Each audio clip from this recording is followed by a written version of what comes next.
तंग आ गया हूँ बड़ों की अल्पता से, तंग आ गया हूँ बड़ों की अल्पता से, जी रहा हूँ देख कर छोटों की बड़ाई।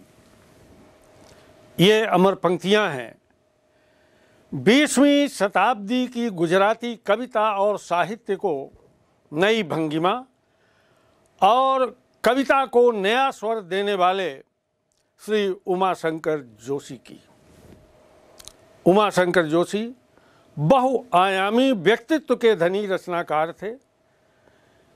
आपका जन्म 21 जुलाई सन 1911 ईस्वी को गुजरात के साबरकांठा जिले के एक गांव में हुआ। प्राथमिक और माध्यमिक शिक्षा आपकी गांव में ही हुई। आपने एमए मुंबई विश्वविद्यालय से किया। उस समय आज़ादी की लड़ाई चल रही थी। यह युवा मन राष्ट्र की आज़ादी के लिए समर्पित हो गया और सन 1936 में स्वाधीनता संग्राम के असहयोग आंदोलन में श्री जोशी जी ने अपनी सहभागिता दी। बाद में जोशी जी गुजरात विश्वविद्यालय में प्राध्यापक रहे, वहीं विभागाध्यक्ष रहे और सौभाग्य देखिए और उनकी प्रतिभा, उनकी गुणवत्ता को देख करके उन्हें गुजरात विश्वविद्यालय का कुलपति नियुक्त किया गया। उन्होंने कुलपति पद को भी सुशोभित किया। राज्यसभा के नामजद सदस्य रहे। इन सब के बावजूद विभिन्न प्रशासनिक और राजनीतिक पदों पर होते हुए भी उन्होंने वासुकी नाम से साहित्य सर्जना निरंतर की। 19 दिसंबर सन 1988 को मुंबई में आपका निधन हो गया। श्री जोशी जी अनेक अलंकरणों से अलंकृत हुए। उन्हें ज्ञानपीठ पुरस्कार और साहित्य अकादमी पुरस्कार मिला। इसी तरह से छोटे बड़े लगभग 15 अलंकरण उन्हें प्राप्त हुए। जोशी जी बहुआयामी व्यक्तित्व के धनी रचनाकार थे।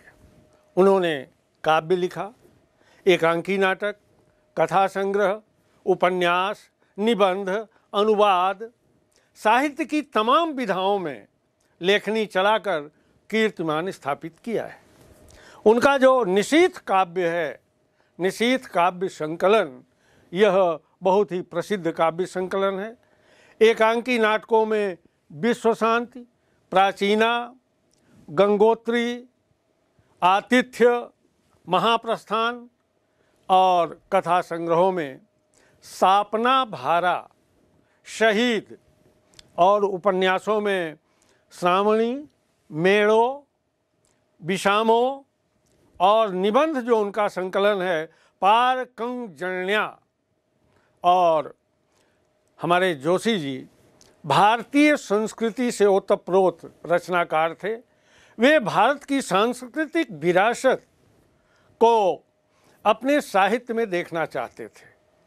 उन्होंने गुजराती नई कविता को, गुजराती साहित्य को एक नई दृष्टि तो दी, पर वे परंपरा से जुड़कर भारतीय जीवन मूल्यों की स्थापना अपने साहित्य का उद्देश्य मानते थे। इसीलिए उन्होंने अभिज्ञान शाकुंतलम, जो महाकवि कालिदास का विश्व प्रसिद्ध नाटक है अभिज्ञान शाकुंतलम, उसका अनुवाद किया, जिसके बारे में कहा जाता है कि काव्येषु नाटकं रम्यम तत्र रम्याम शकुंतला तत्रापि चतुर्थो अंकः तत्र श्लोक चतुष्टयम। इसी प्रकार से उत्तरे रामचरिते भवभूतिर्विशिष्यते, उत्तर रामचरितम का भी इन्होंने अनुवाद किया। अपनी कविताओं के माध्यम से जोशी जी पाठकों को प्रकृति के विभिन्न रूपों से परिचित कराना चाहते थे। अतः उन्होंने प्रकृति को नए ढंग से हम सबके सामने प्रस्तुत किया।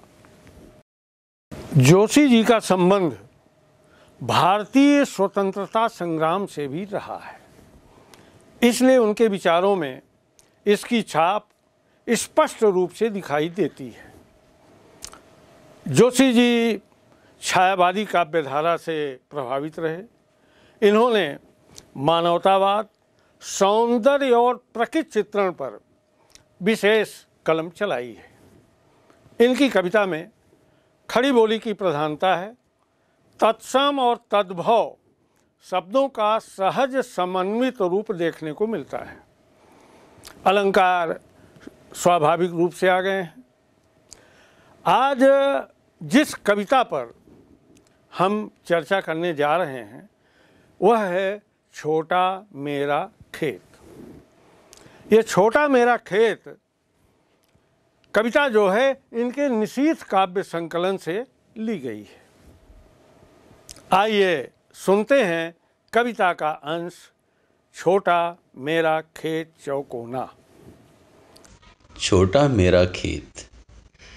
छोटा मेरा खेत चौकोना, कागज का एक पन्ना, कोई अंधड़ कहीं से आया, क्षण का बीज वहाँ बोया गया।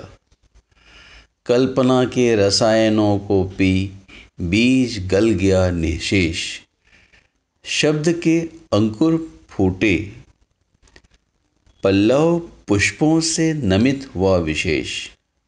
छोटा मेरा खेत यह एक प्रतीकात्मक रचना है। पहले हम इसका प्रतीक समझ लें। छोटा मेरा खेत, कवि के लिए इसमें कृषक और कवि दोनों से एक तुलनात्मक अध्ययन किया है कवि ने। ये प्रतीक लेकर के किसानों का उन्होंने इस रचना की सर्जना की है। तो कृषि कार्य में जो संसाधन प्रयुक्त होते हैं उन्हीं को प्रतीक के रूप में ग्रहण किया है जोशी जी ने। खेत क्या है? कागज का चौकोर पन्ना और बीज। और जब खेत हो गया तो उसमें बीज डाले जाएंगे।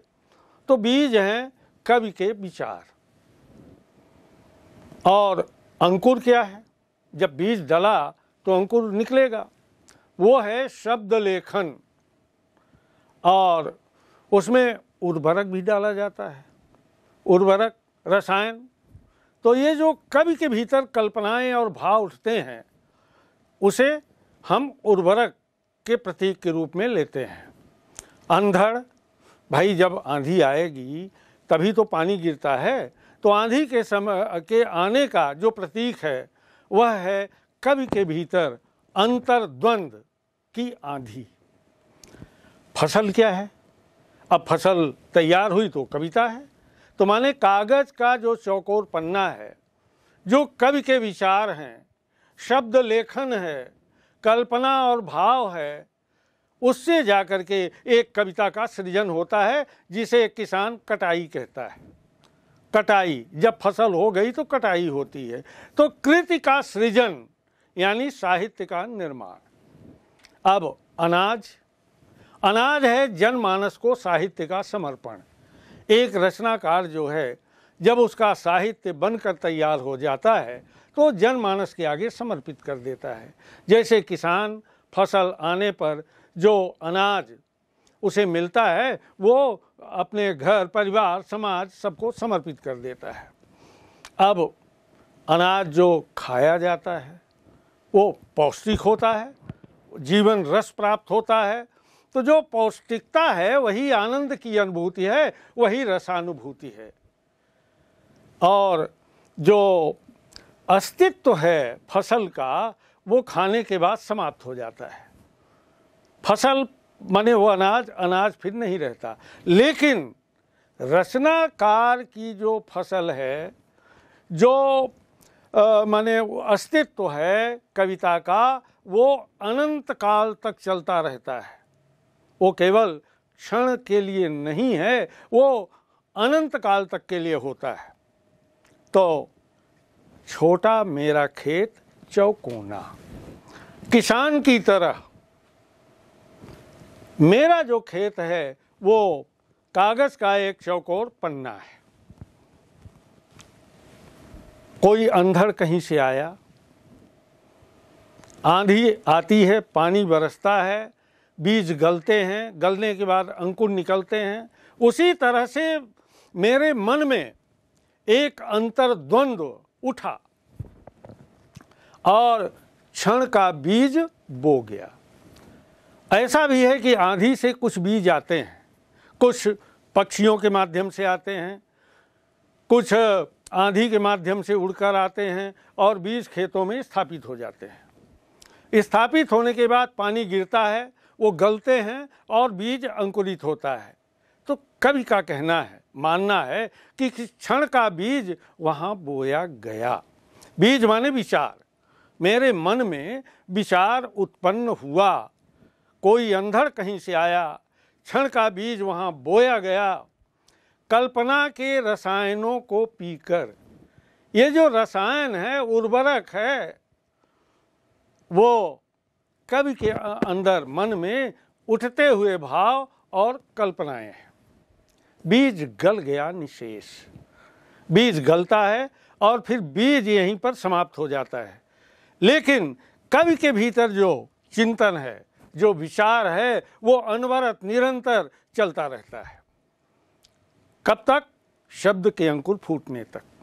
शब्द के अंकुर फूटे, कविता का सृजन होने लगा और जो फसल है उसका पौधा पल्लवित और पुष्पित होता हुआ वह बीज देने की स्थिति में आ गया। इसी तरह से कवि का जो सृजन है वह निरंतर चलता रहा और आगे चल करके वह पल्लव पुष्पों से नमित हुआ। विशेष वह पल्लवित और पुष्पित होता हुआ एक पौधे का रूप ले लेता है, उसमें फूल और फल निकलने लगते हैं।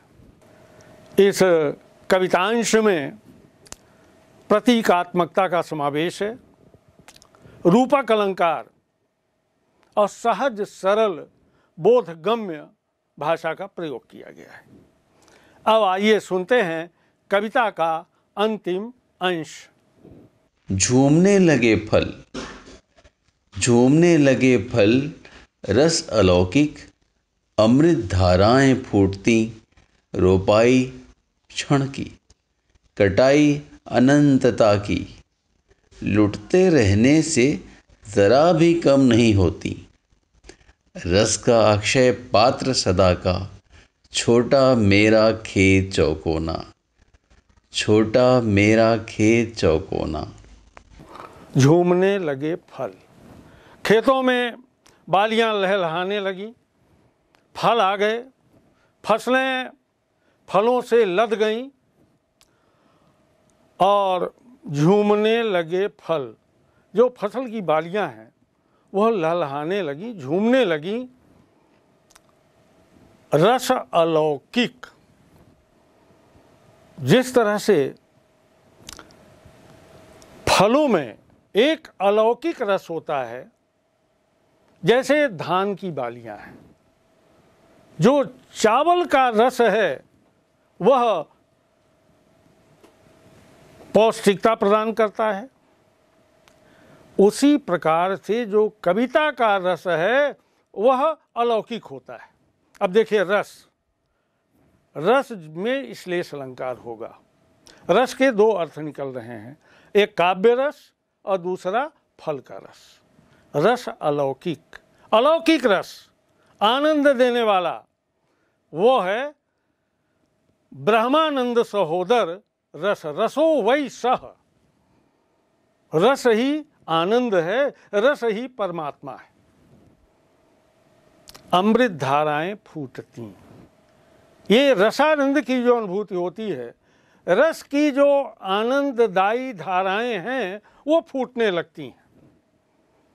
अनेक पोषक तत्व भरे होते हैं फसल में, अनाज में।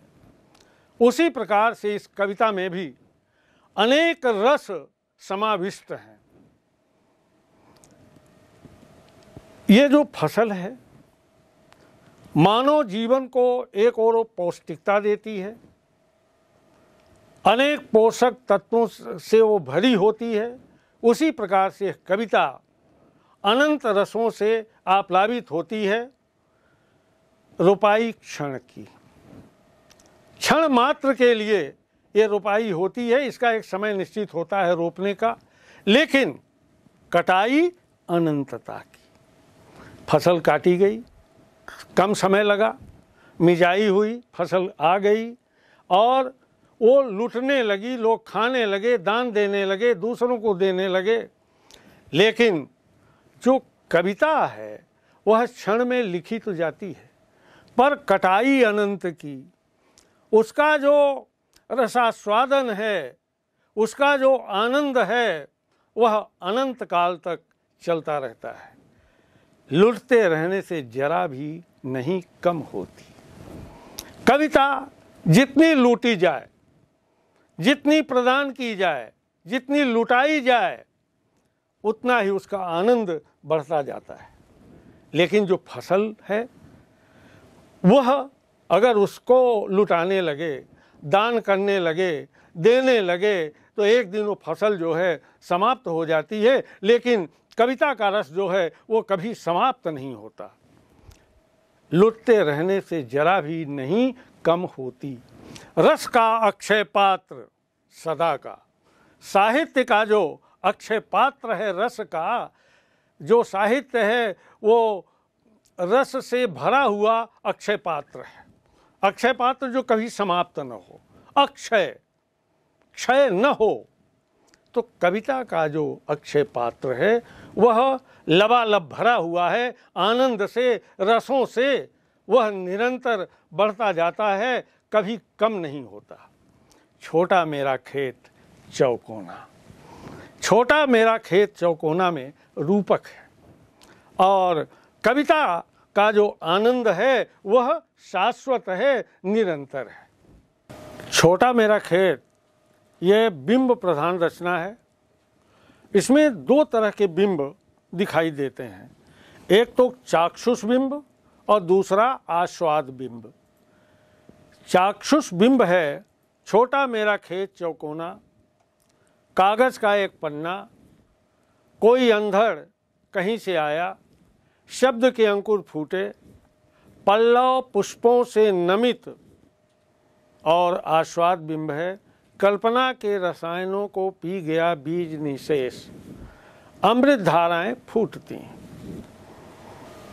इस कविता का प्रतिपाद्य है एक भारतीय किसान की तरह स्वयं को एक कर्मठ और स्वावलंबी बताना है। जिस प्रकार किसान अपने कार्य के प्रति लगन और निष्ठा के साथ अंधड़ के आते ही खेती के कार्य की तैयारी में जुट जाता है, उसी प्रकार कवि की अंतर चेतना में विचार आते ही वह काव्य सृजन में तत्पर हो जाता है। खेतों में बीज, पानी, खाद डालने से फसल तैयार होती है। उसी प्रकार कवि के विचारों में कल्पना, भाव, शिल्प का जो प्रयोग है उसे करने से काव्य सृजन होने लगता है। इस कविता में कवि का मानना है कि रचना के लिए कल्पना के रसायन से रचना अधिक परिपक्व तथा अनंतता को प्राप्त होती है।